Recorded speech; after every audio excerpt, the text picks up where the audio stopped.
everybody, I'm Barney Taylor and welcome back to In the Record Room, the show for all things soul and all things vinyl. If you're enjoying the episodes and you want to just keep on our journey, please subscribe to the channel. Talking of soul, talking of vinyl, talking of journeys, I should say, I'm joined today by DJ, collector and promoter Helen Waddington. Helen, welcome to In the Record Room. How are you? I'm fine, thank you. Thanks for asking me. Really excited. I've been watching, like I said before, a few of your episodes. And yeah, great to have this chat and catch up and find out where I'm from, what I'm about, and hopefully where I'm going to. Oh, that's fabulous. Listen, and I understand because a mutual friend of ours told me that you were at the last D8 we ever had at Christmas. And as I was explaining, that was quite a hectic time. So we didn't get a chance to chat. And also at those kind of events, you don't have time to sit down and ask people about journeys and tastes and vinyl anyway. No. Hopefully next time. Well, hopefully next time. Yeah. I mean, once we're up and running, maybe you'll come over and play for us. That would be exciting. Oh, that'd be lovely. Yeah. It was a great little venue, and it was great. You say we didn't chat, but everybody was so friendly. People sat to the left, sat to the right. Everyone was asking, "Where are you from? What do you do? And how did you get into it? Why did you come?" Yeah, it was great. It was a lovely little evening. Well, I'm glad you enjoyed it. And so you know how this is going to work. I've asked you to choose 3 records. I'm hoping that it was manageable for you. Sometimes people have honorable mentions, so maybe if you have a couple of others, we might squeeze them in at the end. But to begin with, Helen, the first question I always ask everybody is, how did your soul story start? Well, as a young teenager, I really enjoyed the soul music. My parents were dancers; they were always out at social events, and obligatory Top of the Pops on a Thursday night, and then taping it on a Sunday. Everybody had to be quiet because you could only hear the background noise otherwise. Slowly, I started going out to the clubs and out with our friends, and I'm from just outside Manchester, and a friend of mine lived in Manchester, and we used to go to a club, and it was called Pips. Right. That was right at the end 70s, begin 80s, and it was just behind the cathedral in Manchester, and it was fantastic because it had 7 dance floors. 7 dance floors. Yeah. Honestly, by 12 o'clock, you were a total wreck because if you'd tasted every room, you were just like gone through such an emotional roller coaster. Yeah. From the punk room to to the new wave, to the soul, to the Roxy room. Yeah, it gave me so much vibe. And we love going. Now we try and do that once a month or something. And I slowly started record collecting as such, with you spending money, ordering at the local record store, getting it home the week later. I have to own up, I think my first record was probably David Cassidy. Well, look, I mean, we all start somewhere. We are somewhere. But I mean, part of this is music, and it's something hooks us and gets us buying. Now, I'm looking behind you. I'm guessing that's not a life's worth of David Cassidy collecting. No, definitely not. No. However, I still have my first Bay City Rollers album. It's just too much emotion. I can't get rid of that one. There's no the rest need to, is there? No. I have my own little Roxy Corn, a tiny little bit of that kind of going on. But for the rest, it's all either stuff I play out for our events or for the radio. We play maybe once or twice a year for a local radio show in Amsterdam. Oh, lovely. And we slowly started collecting, and now I'm getting to a stage with the collecting that I'm sifting through, getting rid of the first kind of albums that I got, the compilations, just to start me off. Yeah. But so my soul journey that definitely started here. I moved to Holland in '85. Wow. Okay. So I've been here a while. About 6 years ago, a friend of mine in The Hague, where I used to live, invited me down to Amsterdam to do a soul night, and that's how it all started. He was a DJ promoter, also from Manchester area, but also lived in Holland. Okay. And he ran together with a few other DJs, Soul Club, and that was once a month. And yeah, I was hooked the first night. I remember seeing soul from back in England at the youth club. Yeah. And I remember a few of the older kids had actually been to Wigan, and they were like, "Oh wow," you know. I think I was 12 or 13, so there was absolutely no chance of going. But it was great to actually back in the day hear and see people, and they were telling you about the vibe. Yeah. And that kind of brings me into my first record that I'll surely show you and tell you about. Yeah, look, well, that's a good place. Let's start with your first record then, Helen. What have you got? Yeah, the DJ at the youth club had plenty of records, but I think on the soul scene, I think he only had about 6. So we knew Okay. both A and B sides, and it was constantly, can you play that one? Can you play that one? Yeah. But yeah, but my very first soul record that I heard in the UK was Jimmy Mac. Ah! Yeah, and every time I hear it, it brings me back to the youth club. But yeah, nice little UK pressing here, Martha Reeve and the Vandellas. Yeah. Yeah, it's nothing huge. It's nothing worth as in the collecting, but it'll always be in my little box from.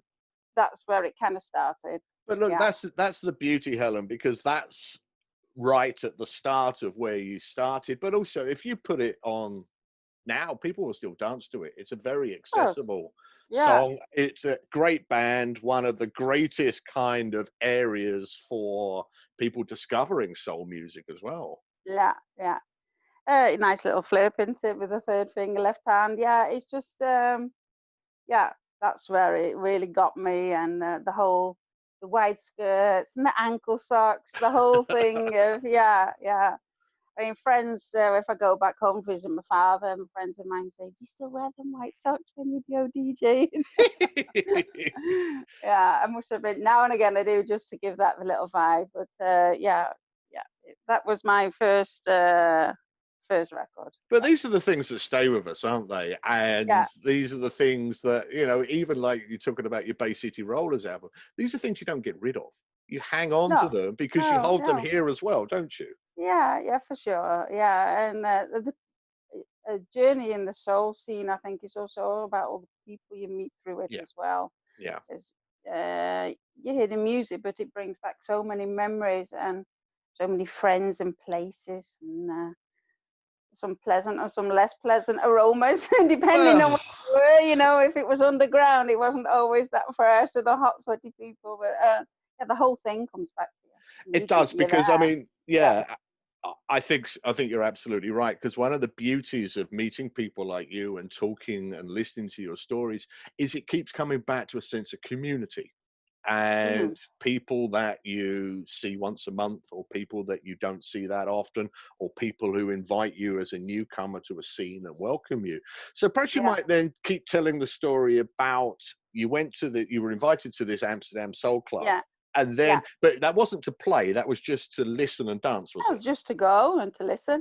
Yeah. And it was actually quite amazing. My first impressions there. By chance, Hmm. um, I think she's on been in the record room not so long ago. Lynn Gerwood Yes, yes. was there, and She was that's there. my yeah. Lynn and Dave used to work in Amsterdam, used to live and work there, That's and right, yes. I think they just got married, and they were over with a huge gang of people. I met all their friends, and yeah, it was just fantastic. I've met people Wow. from Manchester, and they were just by chance all there that first night I went, and there was just so much. Yeah, there was so much to absorb. The music, the air, room. It was just fantastic. Lovely Yeah. wooden floor, all the people, and yeah, I hadn't been around that for such a long time. Yeah. I was on Yeah. my own, bringing my children up. It was like, oh, how do I start to actually put that first foot on the dance floor? And Yeah. one of their friends, James, who was there, a lovely fella, He literally gave me the first little shove, and now I've not stopped since. And you've Yeah. kept spinning ever since. But that's such a Yeah, do you yeah. know, that's such a great story, Helen, because that tells us Yeah, about going away and coming back to things, doesn't it? And even though yeah, things are constant, we all yeah. have lives as well, with families and children Mhm. and moves Yeah, and jobs and this kind of stuff. yeah. So you came back to this scene, and then that just happened to be the time where lots Yeah, of other people like Lynn and people were literally there. dropped in the middle of it all. Yeah, yeah. It was fantastic. And that did that then make you think, okay, I might start buying again, or I might start collecting, or what No, was it? no, it No? wasn't at that moment. No, definitely not. No, it took a while. I'd gone back, as the soul club had been around for about 10 years, I think, Yeah. when I first went. Okay. Once a month. They did twice a year a soul cruise from England. A ship would come over. They'd dance at night time. They'd come over to this venue during the day. They would dance there, and then they would go back. And that was like a little mini all day. So I started going to them. I'd book the day off a month in advance, make sure I was there. That way, you met even more people from Yeah. all over the place. Yeah. Yeah. Yeah, then it really started getting a kind of a buzz because these people kept coming back. So Mm. you started seeing regular faces and Yeah. meeting new people. There were some girls at the club that came every month who lived here in Holland. Yeah, got on with them. We dance. You do your own little thing. And yeah, at one of I think it was the second day that I went to, was back. There was record selling going on, as you know yourself. That happens a lot by these Yes, gigs. And absolutely. That's part of the scene, yeah, isn't it? as I said before, there's a local radio station. Some friends of ours, they usually sell records, and they couldn't by chance on the day of one of these days. And a friend of theirs was selling. And yeah, one thing led to another, and we've been partners ever since. Wow. So yeah, I met my partner through a soul evening, and he's been an avid record collector for at least 25 years. He's from Wow. Dundalk, in and lives in Amsterdam. So Wow. what a small world. The Yeah, world shrinks on a daily basis, doesn't it? This is that's crazy. fascinating. This is Yeah. fascinating. So he was an avid is actually at a record fair at this moment in time. Yeah. My smoker little corner is nothing in comparison to the other side of the room. Yeah, he's been a record collector since he could walk and talk, basically.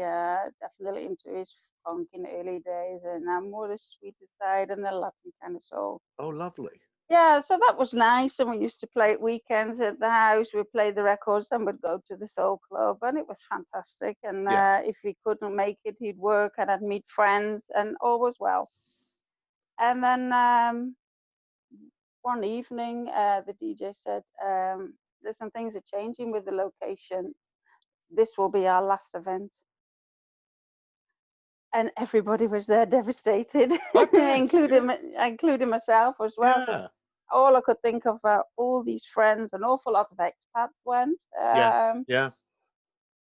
How are we going to see all these people ever again? You know, that was it. And we all called each other the next day from what's going to happen. It's like a whole community just fizzling away. Yeah. I think it was due to the location and the rent and relocation or something or other. Yeah. So I just decided, I don't know, I was kind of like, my rucksack, I'm a girl guide, I can do this. Literally, I went on my bike and I knocked on every bar in Amsterdam.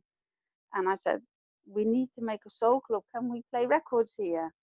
And eventually, through a friend of a friend of a friend of a friend of a friend, we found somewhere, and I cycled there and I asked, and they went, yeah, give it a go.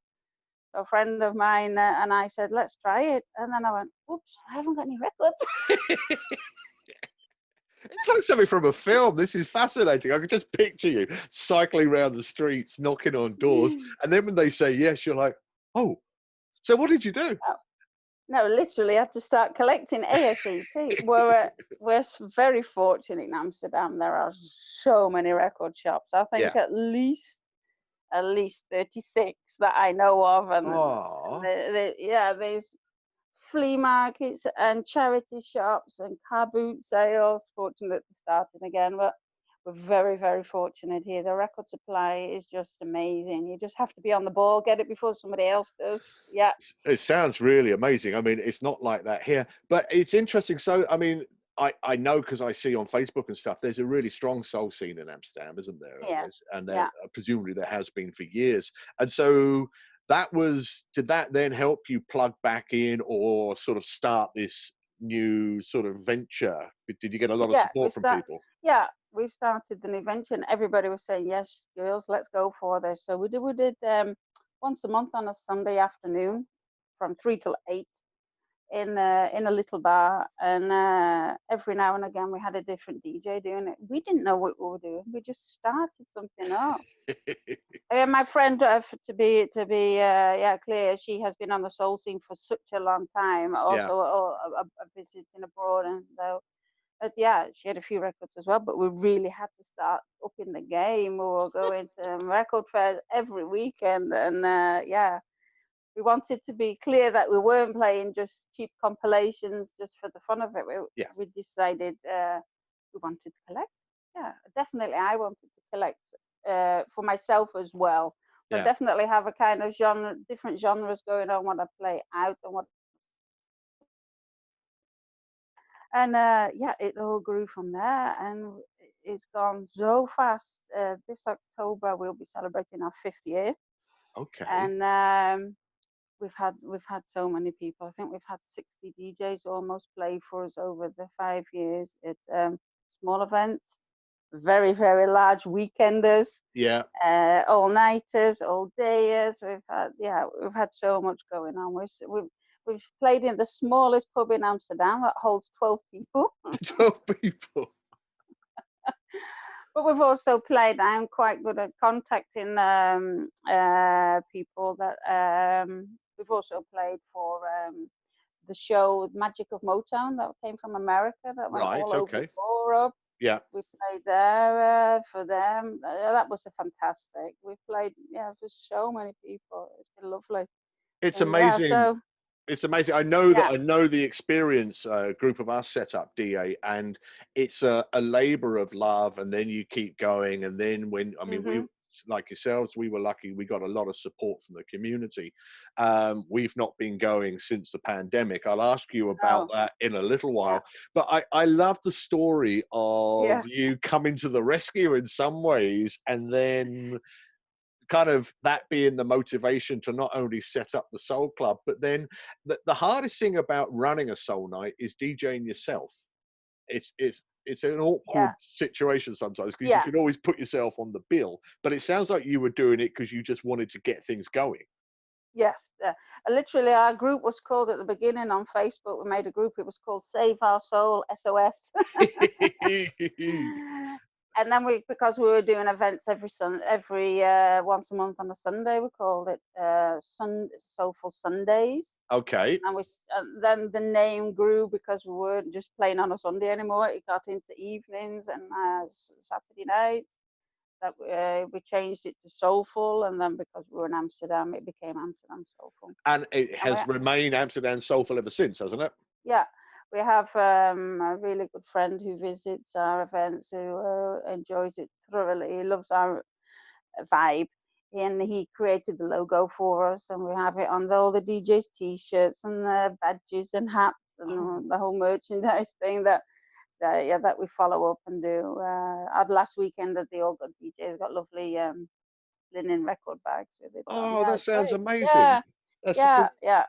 that We sounds do really our amazing. bit. Yeah, well, look, I mean, that's what we do, though, isn't it? And it's so once you started collecting and playing, did you start moving into areas where you really wanted to kind of specialize? The reason I'm asking is I moved to Ireland a few years ago and lost all my vinyl in the 90s. So I Yeah, started collecting again, but I just made a vow not to buy stuff I used to have.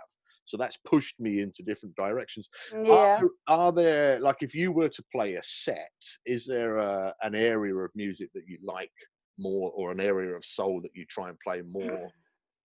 Or Recently, I think I've been a hidden disco lover from back in the beginning of 80s. Yeah. That's been kind of hidden, pushed under the carpet. No, you don't do that. You don't do that. And then at home, think, actually, I really, really like it. And so that has been coming out a little more. I'm actually hoping to play. It's been postponed due to the pandemic. There's a Donna Summer tribute coming up this year. Right. So I'm hoping to play for that. So that's boosted my disco collection a little bit. Yeah. And Latin, yeah, and did as a youngster, my parents thought it very important that you went to dancing lessons, ballroom dancing. It was Oh, kind of a okay. thing. Yeah. Yeah. Parents met through dancing, and Yeah. yeah, they thought it was part of our upbringing. So 7, 8-year-old with my neighbor, we went to dancing lessons, and we were listening to Latin American in them days. Yeah. And now I have quite a big Latin collection. Yeah, we enjoy listening to that. I love playing it out, and yeah, it's nice to learn new stuff. I think so. Also, it's if you are in a community like you are, and it sounds like it's a very kind of embracing community, people trust you on the night. Like one of the things we've always tried to do is have as wide a policy as possible. Yeah, So you yeah, could play anything from kind of gritty R&B right up to soulful house if it yeah, fits into a particular set. And I, like you, I've always been drawn to the kind of the disco stuff as well, and where yeah, that starts moving. I've been looking at things recently, and you just kind of think, trouble is, there's too much. There's too much yeah, yeah, yeah. to think. Oh, because then you think, oh, I'll look at some early '80s stuff, and then you think, oh no, maybe, and then you just spend your whole time. Maybe this is an opportunity then for you to talk about your second choice as a single, Yeah, yeah. and where it fits into this fascinating soul story.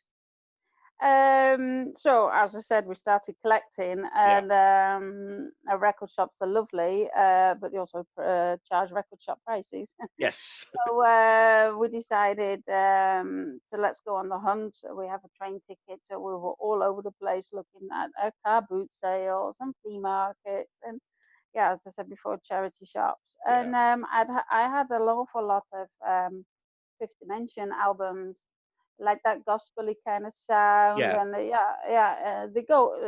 have also a very wide range. You know, they can be very funky, but they can also you're very chilled out and mellow. Yes. And yeah, I I always reflect at this single that I'm going to show you shortly as I found it in a field. I always say that I found it in a field. It literally wasn't lying there on the grass, but it was a car boot sale. I love Not car so boot sales. not Absolutely. so far from, yeah, they're fantastic. Yeah. People are just happy to interact and sell their wares. And we'd been round all the stalls and we're kind of ready to go. Didn't really have much.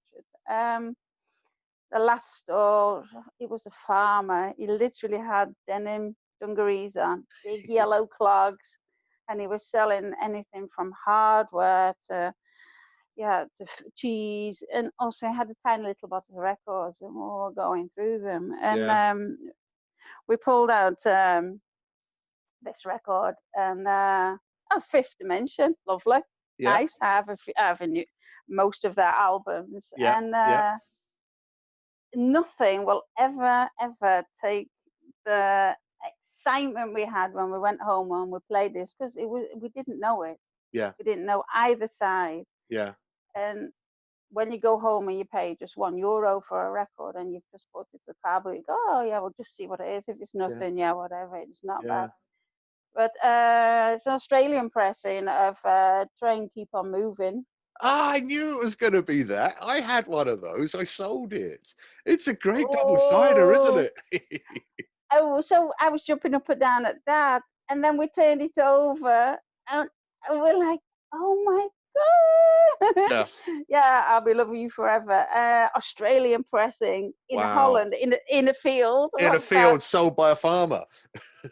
Yeah, from Batman Records, and that shop still exists. So this is, I don't know how. I'd love to know the story. How did I get hold of this record? You know, Yeah. Yeah. how did I get it in the company sleeve and everything? Yeah. Yeah. No, that was such a buzz. I don't think you can't beat that. You can't order a record on Discos and get that buzz. You're No. happy when it gets there, but you've got it already. Well, as soon as you've pressed the button, paid, you don't beat that buzz. I don't think I've ever felt that ever since that we found this record. Look, I know exactly what it's that kind of the thrill of the hunt, isn't it? In some ways, because you say with Discogs, normally you've listened to the track or it's on YouTube or something or this kind of stuff. Whereas, but if you just buy something blind and you bring it home, I mean, it's a great double sider. I had a similar story where I found one in a box and Mhm. played it out a couple of times at D8, and then I sold mine so I could buy some other things that I Yeah, was after, which is part of the life of a collector, I suppose, isn't it? yeah, So yeah. is that you would regularly play that then? That's one of your I play it regularly. For one of our promotion videos for one of our weekenders, I used that theme. Kind of sneaked it in there. Yeah, that's the I do.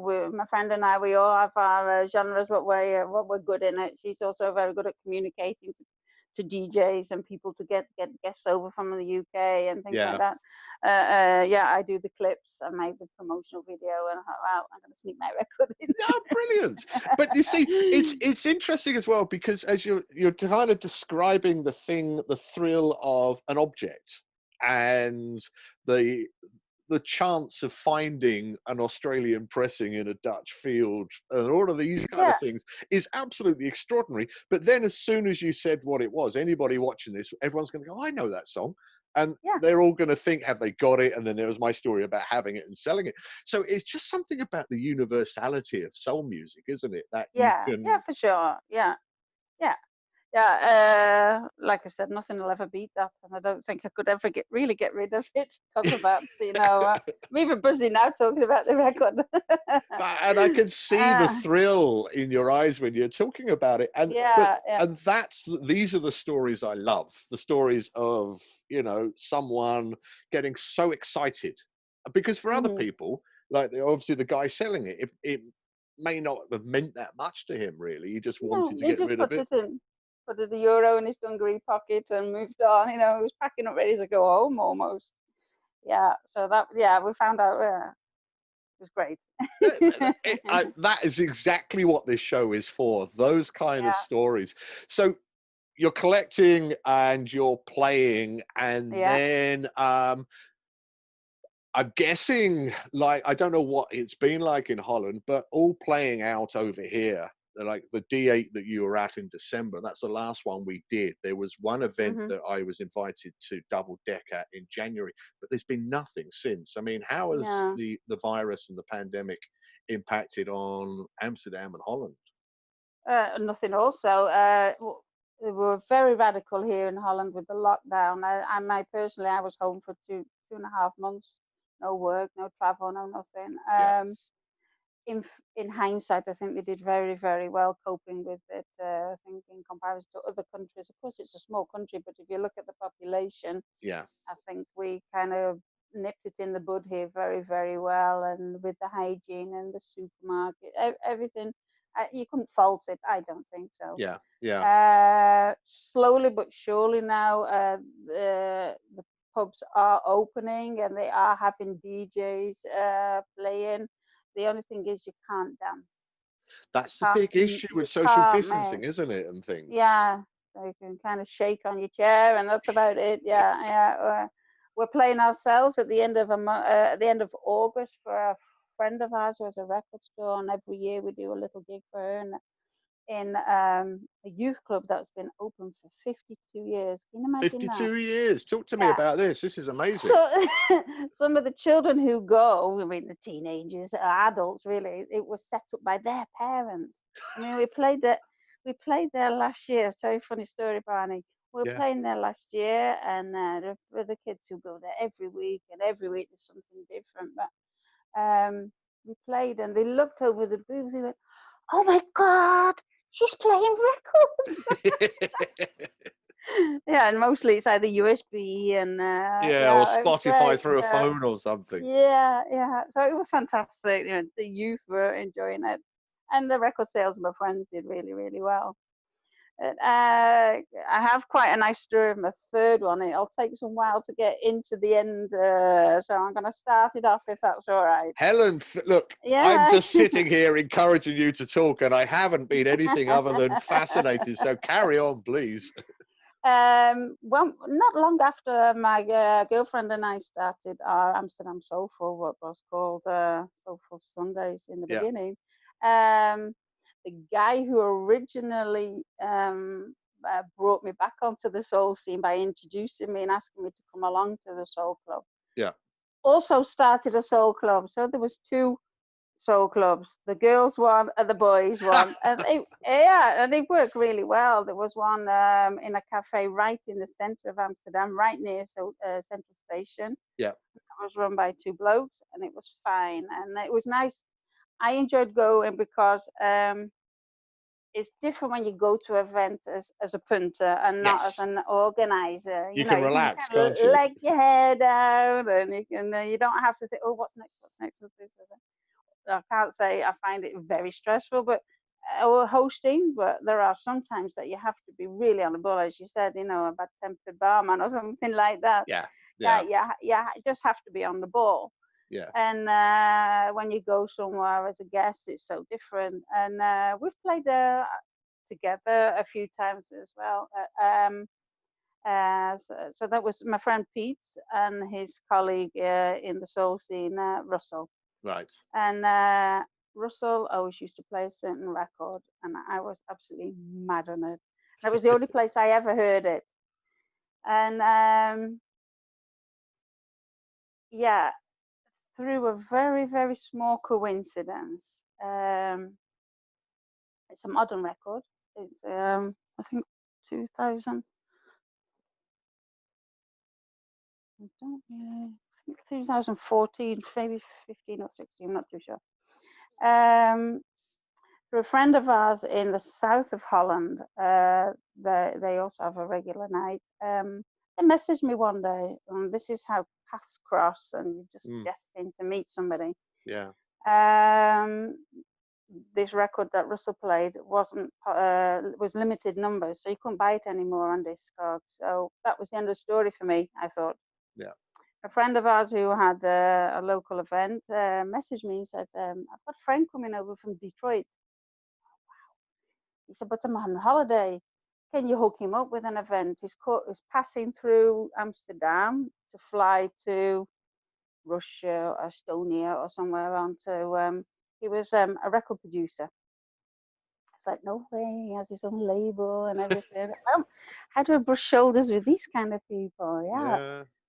So, yeah, unfortunately, he was coming midweek. He was coming on a Wednesday in Amsterdam. Now, there is always something going on, but it was October, and I'm not going to get a huge crowd coming into town. We all have our work. We have our day jobs as well. Of course. So I managed to call our local pub, and they let me play, and we met him there, and it was fantastic. Really, really nice guy. He had his own label. He met so many bands over the years, and I was talking to him about this specific record because it was on his label. Well, why wouldn't you? You're not going to ignore that, are you? Yeah, so he enjoyed us playing. We played it made the kind of the funky side of soul. We were playing a lot more for his taste, and yeah, he enjoyed it. And he said, "I've loved catching up with you guys, and is anything I can do for you?" And, well, if you could You have, went, funny you should mention that. if you could find a copy of this record, he was like, "Oh, not too sure about that. Not too sure about that." Anyway, I was like, "Okay, we'll leave it." And he was passing on, and it was just really, really nice. Yeah. And we decided there and then we wanted to go over to Detroit. We wanted to have the whole experience. We wanted to see the pressing plant. We wanted to do the whole digging in all the little dollar bins, and we wanted to do that. So we booked, and we should have been going this May. And of course, with so that was a really, really, really big disappointment. Yeah. Anyway, the guy who made the record is English, and he's played in the little soul club in Amsterdam for the two boys, Russell and Pete. And while I was there, I was talking to him about his record. I said, "Do you have one at home?" He goes, "I don't want to have one either." But I said, if you're ever over again, you're interested in playing for us, we have a weekend there. And so from loving a record, I'd met the guy who owns the label, and I actually even met the guy who made the record, who, yeah, he's from Gloucester. And yeah, I'd like to play for you. So he came over to Holland and he played for us at the weekend, and it was fantastic. And I remember people asking about the record for so many times, and said, "I haven't got one either."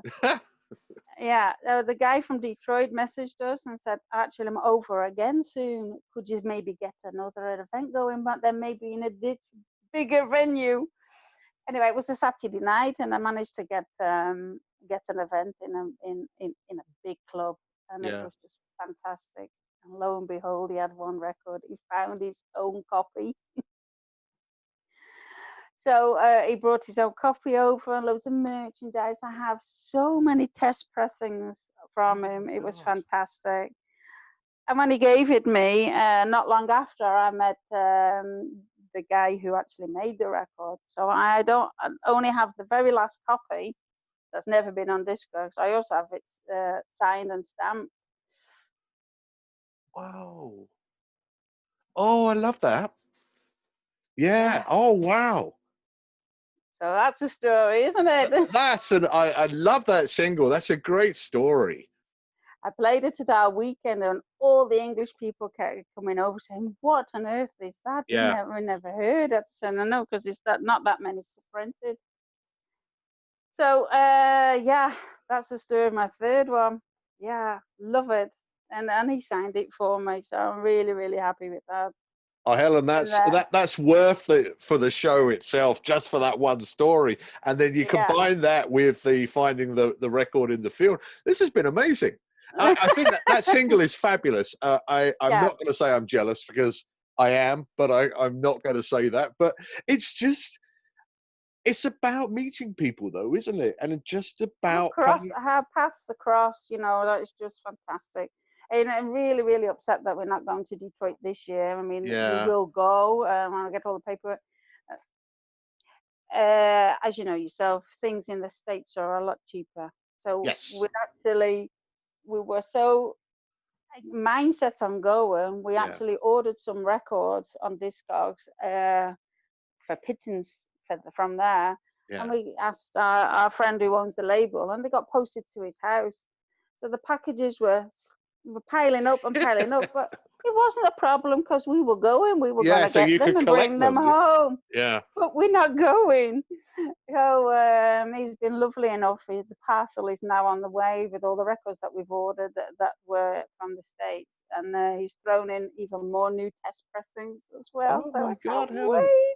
That's really lovely. This wall at the back was empty 6 years ago. I hadn't a record, so now I'm getting test pressings sent to me, and I have test pressings from Timian Records, just through knowing people and contact them and blah blah blah blah. It's been a journey, It's been fantastic. I've been really blessed.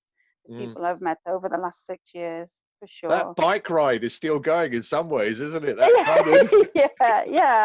Yeah, for sure. Yeah. That's absolutely amazing. I think that's the perfect place to end this episode, because you've been so generous with your time. Your stories are out of this world. It goes without saying that anytime we're up and running in Dublin, I'd love you to come over and spin some of these records. Yeah, be lovely. Thank you. It would be absolutely amazing. But until then, I'm just going to end this episode by saying, Helen, thank you so much for coming on the show. It's been a real thrill, and I can't wait to share this episode and people to then listen to the records as well. So, Helen, thank you very much for coming on in the record room. Thank you for asking. It's been really nice. Thank you. Have a lovely Sunday. Absolutely. My pleasure.